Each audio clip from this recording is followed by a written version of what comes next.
Assalamualaikum warahmatullahi wabarakatuh. Selamat siang. Yang saya hormati Ibu Rani dan Ibu Nibras selaku dosen pembimbing mata kuliah teori akuntansi dan teman-teman yang saya sayangi. Pada pertemuan kali ini, kita akan membahas bab 1 tentang filsafat sebagai dasar metodologi penelitian.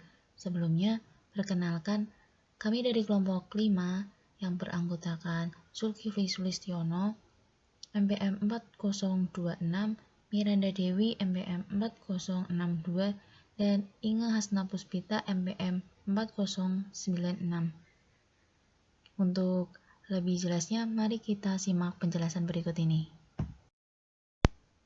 Sebelum kita memasuki penjelasan materi, berikut adalah subbab dari filsafat sebagai dasar metodologi penelitian akuntansi.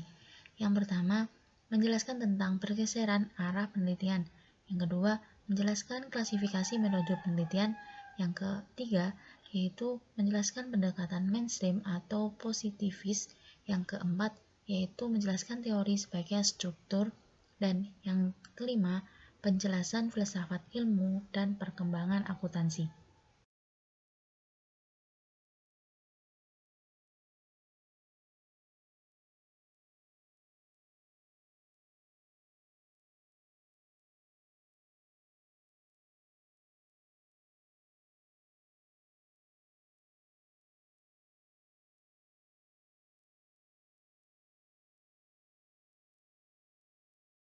Klasifikasi metode penelitian dibagi menjadi dua.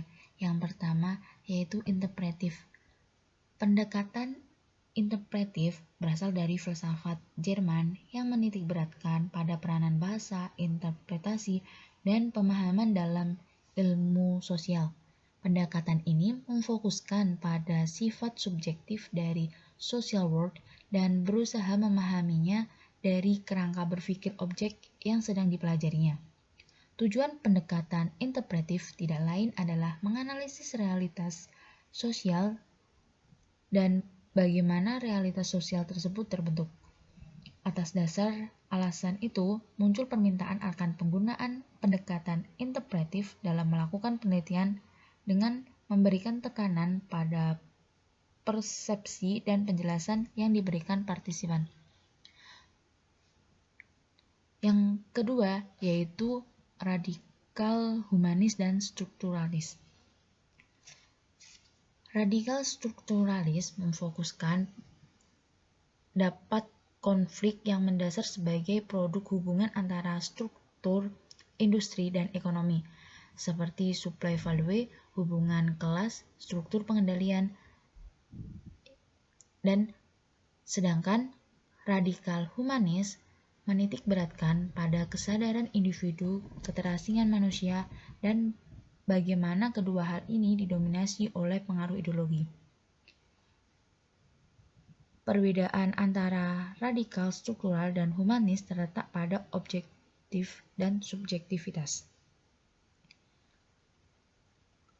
Radikal strukturalis memperlakukan social world sebagai objek eksternal dan memiliki hubungan yang terpisah dari manusia tertentu. Sementara itu, radikal humanis memfokuskan pada persepsi individu dan interpretasi lainnya.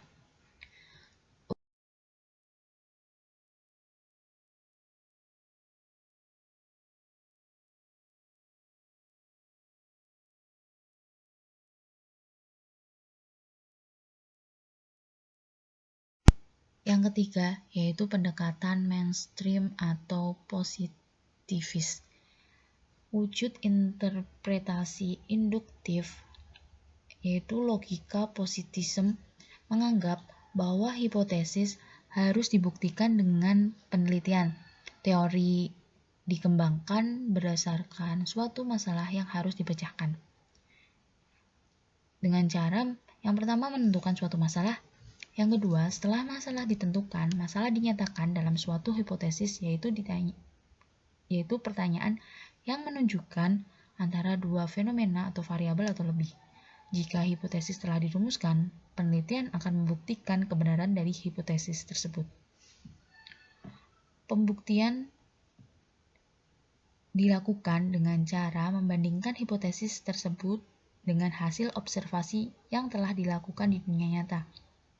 Jika hasil pengamatan sesuai dengan hipotesis, maka hipotesis tersebut terbukti kebenarannya, sehingga terbentuklah suatu teori. Dalam perkembangannya, logical positivism mengalami masalah induksi. Oleh karena itu, inferensi induksi tidak dapat dibenarkan atas dasar logika. Empirisme logis memiliki ciri menggunakan metode statistik induktif, dan pandangan ini beranggapan bahwa ilmu berawal dari observasi, dan teori pada akhirnya dibenarkan lewat akumulasi observasi yang memberikan dukungan yang pada konklusi. Yang kedua yaitu falsifikasionisme. Pendekatan falsifikasi dikembangkan oleh Kepler yang tidak puas dengan pendekatan induktif. Tujuan penelitian ilmiah adalah membuktikan kesalahan hipotesis, bukan membuktikan kebenaran dari hipotesis. Itu menurut Kepler. Menurut pendekatan ini, hipotesis yang belum dibuktikan kesalahannya, teori bukanlah suatu yang benar atau faktual, tetapi teori yang belum terbukti salah. Menurut falsifikasionisme, ilmu berkembang secara pendugaan dan penolakan. Tujuan ilmu adalah memecahkan masalah yang diwujudkan dalam teori yang mungkin akan salah secara empiris, dan teori yang bertahan serta tidak disalahkan akan diterima secara tentatif untuk memecahkan suatu masalah.